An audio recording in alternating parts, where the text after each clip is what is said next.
खबर लुधियाना से है, जहां एक कार पर बदमाशों ने हमला कर दिया। टिब्बा इलाके में हुई इस वारदात में गोपाल नगर चौक के पास बाइक सवार हमलावरों ने एक कार को घेरकर तेजधार हथियार से हमला कर दिया। अब कार में एक महिला, उसकी भतीजी अलीशा और एक 7 महीने का बच्चा मौजूद था। हमले का वीडियो सोशल मीडिया पर वायरल हुआ है। हमलावरों ने कार के शीशे और दरवाजों पर तलवारों से वार किए, जिससे अंदर बैठी महिलाएं और बच्चे दहशत में आ गए। सूचना मिलने पर पुलिस मौके पर पहुंची, लेकिन आरोपी तब तक फरार हो गए। पुलिस हमले की वीडियो और आसपास लगी सीसीटीवी फुटेज के आधार पर जांच कर रही है। पीड़ित के मुताबिक उसकी 2 साल पहले शादी हुई थी, मगर ससुराल पक्ष वालों के साथ काफी मनमुटाव चल रहा है और ये सब कुछ पारिवारिक विवाद के चलते हुआ है। वो पूरी सहमति के साथ अपने मायके जा रही थी कि पारिवारिक विवाद के चलते ससुराल पक्ष के ही लोगों ने अन्य साथियों के साथ मिलकर उन पर हमला बोल दिया। आरोप लगाया जा रहा है कि हमलावर 7 महीने के बच्चे को भी अपने साथ ले गए। फिलहाल पुलिस इस पूरे मामले में गंभीरता से जांच कर रही है, पता लगाने की कोशिश कर रही है कि जो लोग तलवार डंडे लेकर गाड़ी पर हमला कर रहे थे, जिन पर यह आरोप है कि गाड़ी में सवार परिवार के 7 के छोटे बच्चे को जो लोग अपने साथ ले गए, वो दरअसल हैं कौन। कार में बैठे परिवार का आरोप तो ये भी है कि उनके ससुराल पक्ष के वो लोग हैं और उन्हीं की सहमति से वो मायके जा रही थी, लेकिन उसी दौरान हमला कर दिया गया। वाइफ ਦੇ ਵਿੱਚ ਲੜਾਈ ਸੀ, ਸਾਡੀ ਸੋਲਵਾਂ ਵੀ ਹੋ ਗਈ। ਉਸ ਤੋਂ ਬਾਅਦ ਸੱਸ ਨੇ ਆ ਕੇ ਪਹਿਲਾਂ ਵੀ ਰਾਤ ਨੂੰ ਬਹੁਤ ਕੁੱਟਿਆ, ਮੁੰਡੇ ਨੂੰ ਬਾਹਰ ਭੇਜ ਕੇ, ਕਮਰੇ ਤੋਂ ਬਾਹਰ ਭੇਜ ਕੇ ਉਹਨਾਂ ਨੇ ਕੁੱਟਮਾਰ ਕੀਤੀ। ਤੇ ਉਸ ਤੋਂ ਬਾਅਦ ਸਵੇਰ ਰਜਾਮੰਦੀ ਨਾਲ ਲੈ ਕੇ ਜਾ ਰਹੇ ਸੀ, ਮੈਨੂੰ ਲੈ ਕੇ ਜਾ ਰਹੇ ਸੀ। ਉਸ ਤੋਂ ਬਾਅਦ ਉਹਨਾਂ ਨੇ ਆ ਕੇ ਹਮਲਾ ਕਰਤਾ, ਸਾਡੀ ਗੱਡੀ ਵੀ ਸਾਰੀ ਤੋੜਤੀ, ਅੱਗੋਂ ਵੀ ਪਿੱਛੋਂ ਵੀ ਸਾਰੀ ਗੱਡੀ ਖਤਮ ਹੀ ਕਰਤੀ, ਮੇਰੇ ਸ਼ੀਸ਼ੇ ਸਾਰੇ ਤੋੜਤੇ। ਉਸ ਤੋਂ ਬਾਅਦ ਮੇਰਾ ਬੇਬੀ ਹੈ ਛੋਟਾ 7 ਮੰਥ ਦਾ, ਉਹ ਵੀ ਲੈ ਕੇ ਚਲੇ ਗਏ ਨੇ। ਇੱਕ ਅਲੀਸ਼ਾ ਲੜਕੀ ਸੀਗੀ, ਉਹਦੀ ਮੋਨੂ ਨਾਲ ਲਵ ਮੈਰਿਜ ਹੋਈ ਸੀਗੀ। ਇਹਨਾਂ ਦਾ ਇੱਕ 7 ਮਹੀਨਿਆਂ ਦਾ ਬੇਬੀ ਹੈਗਾ ਵਾ। ਉਸ ਤੋਂ ਬਾਅਦ ਅੱਜ ਉਹ ਕਿਤੇ ਇਹਨਾਂ ਦੀ ਆਪਸ ਚ ਸੀ ਬਣਦੀ ਤੇ ਉਹਦਾ ਪਰਿਵਾਰਕ ਮੈਂਬਰ ਨੂੰ ਲੈ ਕੇ ਜਾ ਰਹੀ ਸੀ ਲੜਕੀ ਨੂੰ, ਤੇ ਰਸਤੇ ਵਿੱਚ ਉਹਦੇ ਘਰ ਵਾਲੇ ਨੇ ਆਪਣੇ ਨਾਲ ਦੋਸਤਾਂ ਨਾਲ ਲੈ ਕੇ ਉਹਨਾਂ ਦੀ ਗੱਡੀ ਭੰਨ ਤੋੜ ਕੀਤੀ ਹੈ, ਜਿਨ੍ਹਾਂ ਦੇ ਉਹਨਾਂ ਅੱਜ ਹੁਣੀ ਕੰਪਲੇਂਟ ਦੇ ਕੇ ਗਏ ਨੇ ਤੇ ਅਸੀਂ ਉਹਨਾਂ ਦੇ ਅਗੇਂਸਟ ਸਖਤ ਤੋਂ ਸਖਤ ਕਾਰਵਾਈ ਕਰ ਰਹੇ ਹਾਂ। लुधियाना की तस्वीरें आप देख रहे हैं। आपने पीड़ित महिला को भी सुना। महिला का यह कहना है कि कुछ लोग आए, उन्होंने उनकी कार पर हमला करना शुरू किया, पूरी कार को नुकसान पहुंचा दिया और उनके छोटे से बच्चे को लेकर वहां से फरार हो गए। महिला आरोप लगा रही हैं कि ये उनके ससुराल पक्ष के लोग हैं जो किसी बात को लेकर नाराज थे। हालांकि महिला का यह भी कहना है कि वो अपने मायके जा रही थी और मायके भी ससुराल वालों की सहमति रजामंदी से जा रही थी, लेकिन यह हमला क्यों हुआ, किस मकसद से किया गया, इसको लेकर पुलिस गंभीरता से जांच कर रही है। लेकिन आप देखिए, खुली सड़क पर एक गाड़ी में एक परिवार सवार था, पति पत्नी महिला और उनका बच्चा, और उन पर किस तरह से डंडे और तलवारों से हमला किया गया। आसपास लोग नजर आ रहे होंगे, लेकिन हर कोई खड़े होकर ये पूरा तमाशा देख रहा है और बेरहमी से पहले तो गाड़ी को नुकसान पहुंचाया गया, गाड़ी में बैठे लोगों को डराने की कोशिश की गई और महिला से उसका छोटा बच्चा लेकर ये लोग वहां से चले गए। और बैंक में महिला स्टाफ को आया गुस्सा तो मच गया जोरदार हंगामा। स्कूल में हुई थी फेयरवेल पार्टी तो सड़क पर मची स्टंटबाजी। गन्ने के खेत में दबंगों ने दी तालिबानी सजा तो मच गया कोहराम। जंगल से सड़क पर आए गजराज, किसी तरह लोगों ने बचाई अपनी जान। ऐसे ही तमाम एक्शन पैक्ड स्टोरीज देखिए इसमें।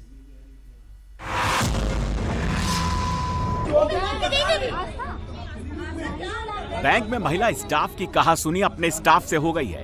मामला काफी गर्म और तनावपूर्ण हो चुका है। महिला स्टाफ सामने वाले को देख लेने की बात कह रही है, रौब दिखा रही है, दबंगई से हड़का रही है।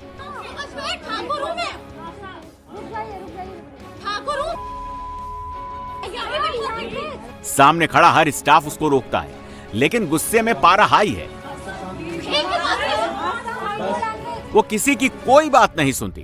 महिला कर्मचारी का यह हंगामा हुआ है कानपुर के एचडीएफसी बैंक की पनकी शाखा में, जहां आस्था सिंह नाम की महिला स्टाफ ने कोहराम मचा दिया, जाति सूचक शब्दों का इस्तेमाल किया।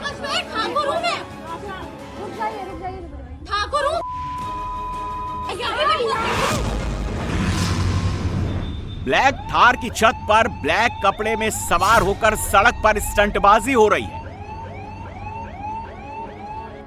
तो ब्लैक थार के बम्पर पर बैठकर सड़क पर रफ्तार के साथ जान दांव पर लगाई जा रही है।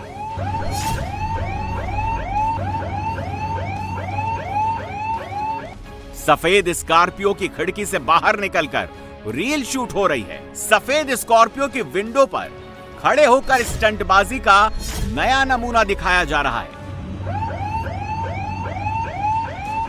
स्विफ्ट में भी सवार लड़के रील के नशे में चूर हैं और यहां तो सड़क पर ट्रैक्टर के अगले हिस्से में बैठकर कलाकारी की जा रही है।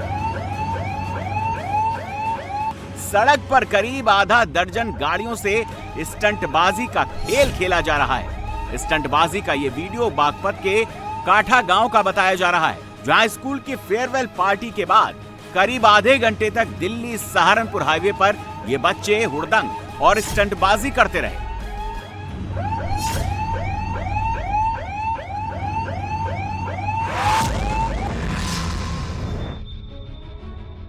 केवल 3 सेकंड में काम तमाम हो गया।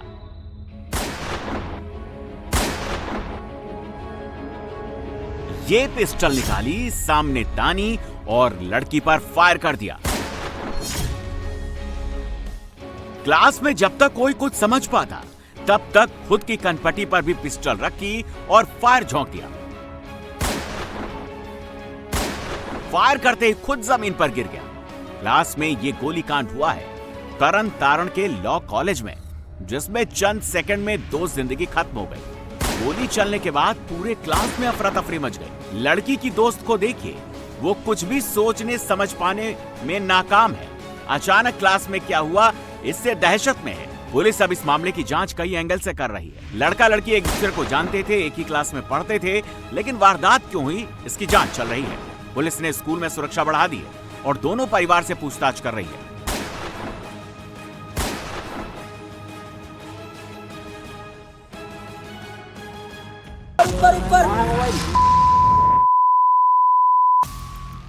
खेत में दबंगों ने एक लड़के को मुर्गा बना रखा है। उसकी पीठ पर ईंट रख दी है।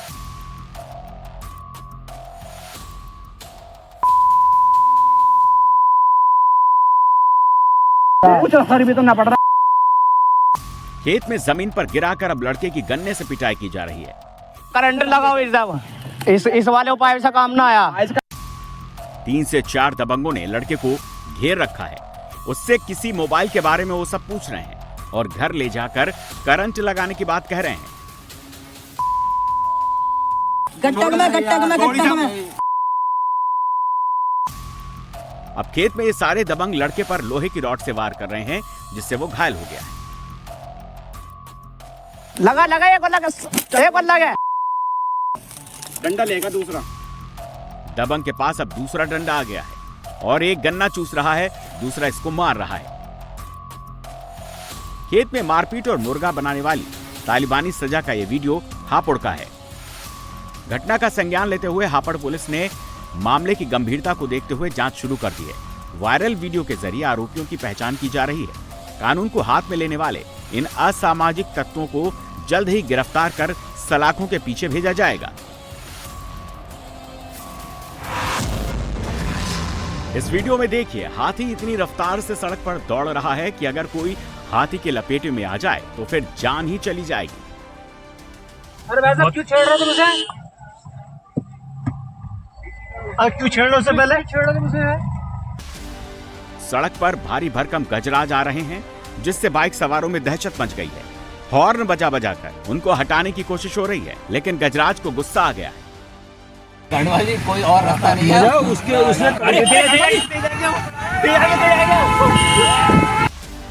इसके बाद देखिए, गजराज ने रफ्तार बढ़ा दी और सड़क पर हर किसी को दौड़ा लिया।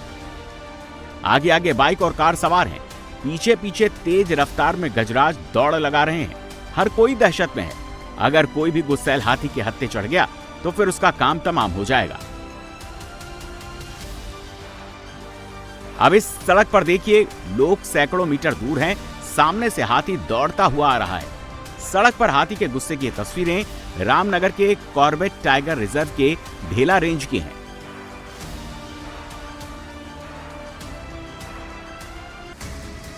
मंदिर में अफरा तफरी मच गई है।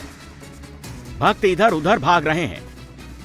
सामने जिसे जो मिल रहा है उसे तोड़कर बस जान बचाने के लिए भागे चला जा रहा है। तभी मंदिर की सीढ़ियों पर एक सांड भागता हुआ दिखा। इसी सांड की दहशत से हर कोई भक्त बेतहाशा भागा जा रहा है। सांड के तेजी से भागने की वजह से मंदिर में हड़कंप मच गया। सांड के भागने से अफरा तफरी पुणे के जेजुरी किले के श्री खंडोबा देवस्थान में मची है, जहां घटना किले में लगे सीसीटीवी कैमरे में कैद हो गई। घटना के बाद कुछ देर के लिए माहौल तनावपूर्ण हो गया, लेकिन स्थानीय प्रशासन और सुरक्षा गार्डों की कोशिश के वजह से जल्दी स्थिति को काबू में ले आया गया। खबर पश्चिम बंगाल से है, जहां टीएमसी के निलंबित विधायक हुमायूं कबीर की बेटी के ससुराल वालों की प्रॉपर्टी जब्त करने का काम चल रहा है। हुमायूं कबीर की बेटी के ससुर शरीफुल इस्लाम की करीब 10 करोड़ रुपए की संपत्ति को जब्त किया जा रहा है। और पुलिस सूत्रों के मुताबिक शरीफुल इस्लाम के नाम पर 17 संपत्तियों को जब्त किया जाएगा, जिनमें घर, वाणिज्यिक संपत्तियां, जमीनें शामिल है। पुलिस के मुताबिक शरीफुल इस्लाम नशीले पदार्थ तस्करी में शामिल है और उन्हें अवैध रूप से संपत्ति अर्जित की है।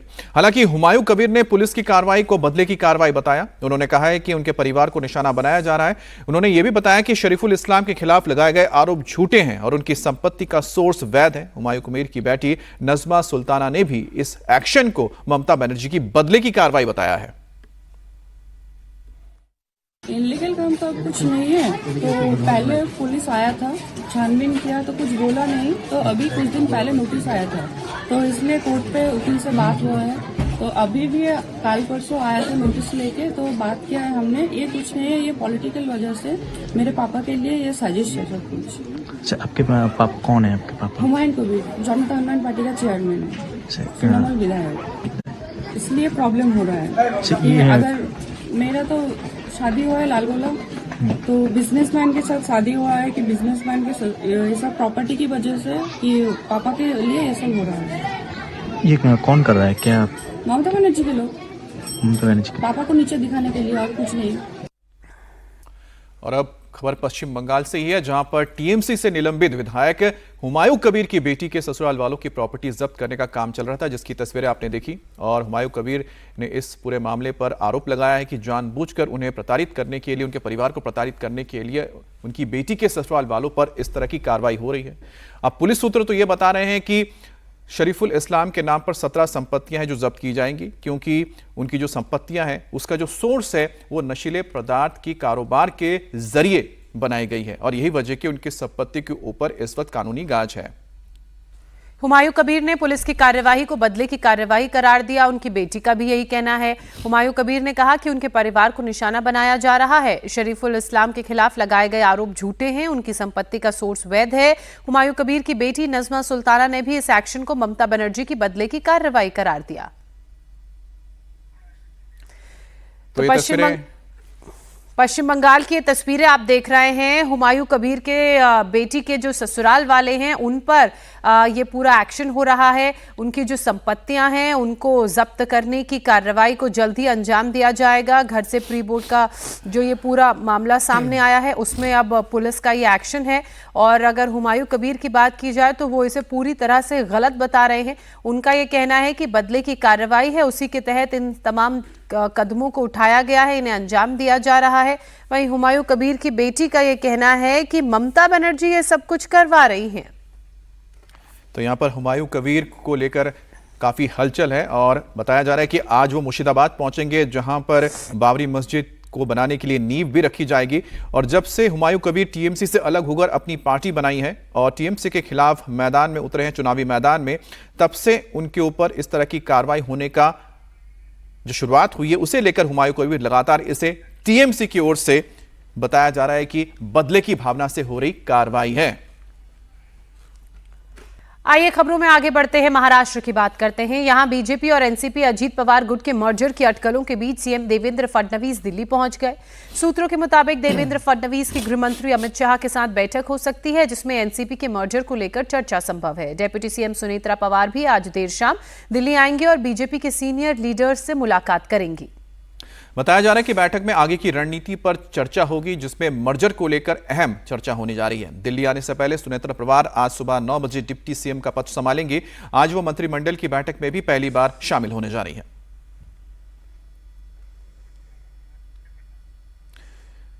तो आज देवेंद्र फडणवीस का दौरा होने जा रहा है। महाराष्ट्र में बीजेपी और एनसीपी पवार गुट की मर्जर के अटकलों के बीच देवेंद्र फडणवीस दिल्ली आ रहे हैं और बताया जा रहा है कि देवेंद्र फडणवीस आज गृह मंत्री अमित शाह से मुलाकात करेंगे, जिसमें एनसीपी के मर्जर को लेकर चर्चा हो सकती है। डिप्टी सीएम सुनेत्रा पवार भी आज देर शाम दिल्ली आएंगी और बीजेपी के सीनियर नेताओं से मुलाकात करने जा रही हैं। बताया जा रहा है कि बैठक में आगे की रणनीति के साथ ही मर्जर को लेकर चर्चा हो सकती है।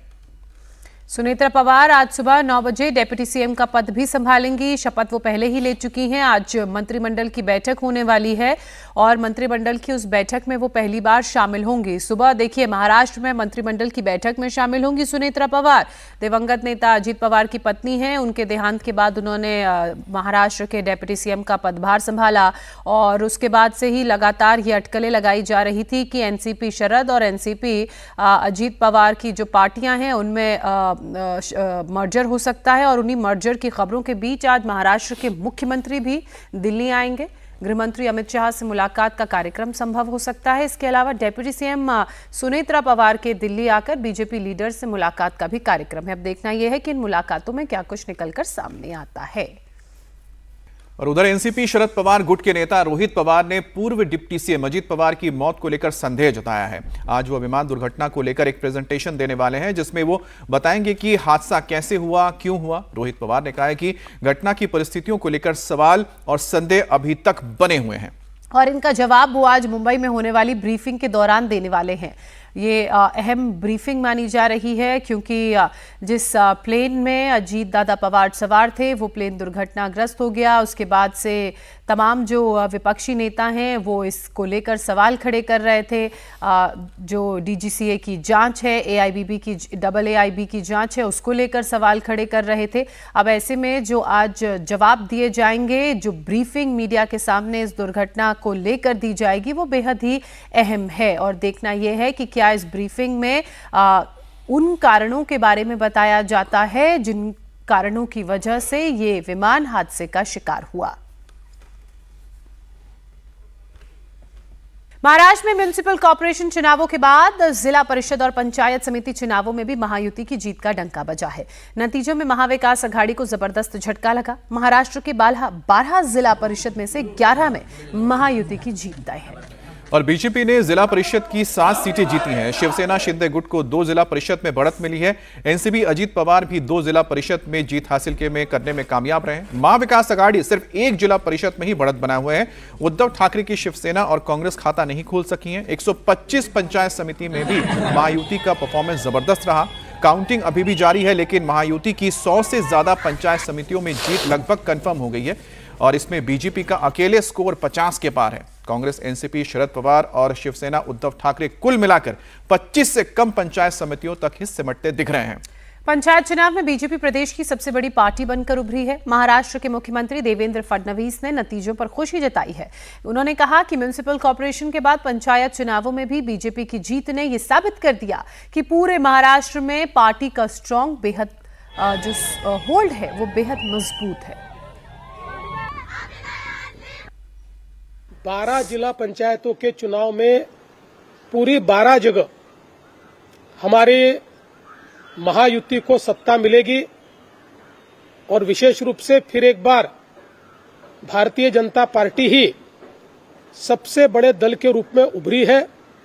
ये सबसे बड़ा दल बना है। सबसे ज्यादा सीटें ये बीजेपी को मिली है। पंचायत समिति में भी भारतीय जनता पार्टी वापस सबसे बड़ा दल बना है। 2017 में जहां हमें 284 सीटें मिली थी, इस बार 410 सीटें हमको वहां पर मिली है और कुल जो तहसील पंचायत समिति होती है उसमें से 125 में से तकरीबन 105 जगह पर हमारे महायुति के सभापति बनेंगे। और उत्तर प्रदेश के सीएम योगी आदित्यनाथ आज बाराबंकी के दौरे पर रहने जा रहे हैं। योगी बाराबंकी में एक यज्ञ के धार्मिक आयोजन में शामिल होंगे और इस यज्ञ कार्यक्रम में सीएम योगी के साथ कई प्रमुख संत, महंत और धर्माचार्य भी यहां पर मंच साझा करेंगे। सीएम योगी के बाद इस कार्यक्रम के बाद सीधे वो जनसभा को संबोधित करने के लिए पहुंचेंगे। योगी ने कल सीतापुर में कहा कि अगर सनातन पर संकट आएगा तो देश पर संकट आएगा। योगी ने दोहराया कि बंटोगे तो कटोगे, इसलिए बांटने वाले लोगों से सतर्क रहने की जरूरत है।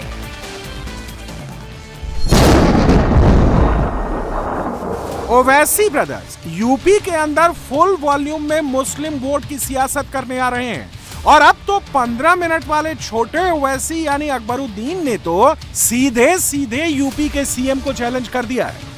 अकबरुद्दीन ओवैसी के जूती के बराबर नहीं है,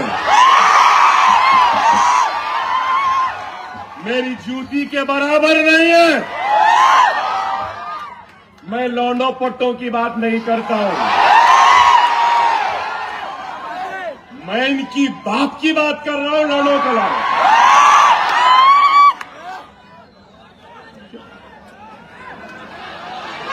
अरे हवा का झोंका है, आया है चले जाएगा, छोड़ो। ना लीपने का ना थोपने का, क्या है शुभ वक्त खराब। देखो वक्त खराब नहीं हुआ, अभी योगी बाकी था, अब आप लोग मिस्टर योगी तैयार हो जाओ, यूपी भी आ रहा हो। अकबरुद्दीन सिर्फ योगी को चैलेंज नहीं कर रहे हैं, यूपी में AIMIM की पतंग लहराने की बात कर रहे हैं, AIMIM का झंडा गाड़ने की बात कर रहे हैं। चलेंगे यूपी, चलेंगे, चलो अब इसके बाद में यूपी चलते हैं और यूपी में अपनी ताकत अपने झंडे को गाड़ते हैं और सब झंडे को वहां भी लहराएंगे। जहां जहां मुस्लिम वोट निर्णायक, वहां वहां ओवैसी की पार्टी की पतंग उड़ रही है और ऐसे में यूपी में ओवैसी ब्रदर्स की AIMIM का बड़ा स्पेस दिख रहा है। दरअसल यूपी में विधानसभा की कुल 403 सीटें हैं और यूपी में मुस्लिम आबादी करीब 20% है, जबकि 70 विधानसभा सीटें ऐसी हैं जहां मुस्लिम आबादी 30% से ज्यादा है। इसमें से ज्यादातर सीटें पश्चिमी यूपी की हैं, जबकि पूर्वांचल में भी कुछ सीटें ऐसी हैं जहां मुस्लिम वोट 30% से ज्यादा है। ओवैसी ने योगी को चैलेंज दिया, देश पर हक की बात की तो योगी भी चुप नहीं रहे। योगी ने भी आज समझाया कि कैसे इन नेताओं से बचकर रहना है। उन्होंने कहा कि अगर हिंदू अब बंट गया तो कटने के रास्ते भी खोले जाएंगे। नेताओं के बहकावे में आने की आवश्यकता नहीं, बंटने की आवश्यकता नहीं। ये जो जाति के नाम पर बांटना चाहते हैं ना, आपको तमाम प्रकार के वादों में बांटना चाहते हैं, इस बहकावे भूल से भी मत आना। देश का दुश्मन आंखें लगाए बैठा है, आप बंट गए तो फिर कटने के रास्ते भी खोल जाएंगे। योगी ने नाग का उदाहरण देते हुए कहा कि सनातन ने हर किसी को अपनाया है, लेकिन कुछ बाहर से आए लोगों ने धोखा दिया। कितना भी जहरीला सांप हो, नाग पंचमी को उसको भी लोग दूध बतासा चढ़ा देते हैं। इस देश के अंदर ही हो सकता है, दुनिया के अंदर नहीं होता है। लेकिन जो भी आया शरण मांगने के लिए आया तो शरण मिली, लेकिन यहां बहुत सारे लोगों ने शरण तो ली, लेकिन कुछ लोगों ने शरणार्थी के धर्म का निर्वहन नहीं किया। यहां आकर के हाथ की उंगली पकड़ करके बाद में गला दबाने का काम भी उन्होंने करने का प्रयास किया। ओवैसी ने मुसलमानों पर हमले का जिक्र किया था तो योगी ने भी कहा कि बांग्लादेश में हिंदू मारे जा रहे हैं, घर जलाए जा रहे हैं, हिंदू महिलाओं से रेप हो रहा है, लेकिन कोई कुछ नहीं बोलता। याद करिए ना, बांग्लादेश के मुद्दे पर ये सब मौन है। बांग्लादेश में जो मारे जा रहे हैं हिंदू, हर दिन आप सुनते होंगे एक हिंदू जला दिया गया, एक हिंदू के घर में आग लगा करके मार दिया गया, राह चलते हुए एक हिंदू को जला दिया गया। प्रतिदिन समाचार आ रहे हैं बांग्लादेश से। ये सब मौन है। ये मरने वाला हिंदू कौन है? ये सब दलित हिंदू है। ये दलित हिंदू है कोई नहीं बोल रहा है। केवल कुछ हिंदू संगठनों को छोड़ दिया जाए और धर्माचार्यों को छोड़ दिया जाए, लगता है सबका मुंह बंद हो गया है, क्योंकि मरने वाला हिंदू है। कोई नहीं बोलेगा, उसके लिए कोई मानवाधिकार नहीं है। छोटे ओवैसी भले ही योगी को चैलेंज दे रहे हैं, लेकिन खतरा सपा प्रमुख अखिलेश यादव के MY समीकरण पर मंडरा रहा है। इसलिए ओवैसी की एंट्री से योगी नहीं, सबसे ज्यादा टेंशन अखिलेश यादव को होगी।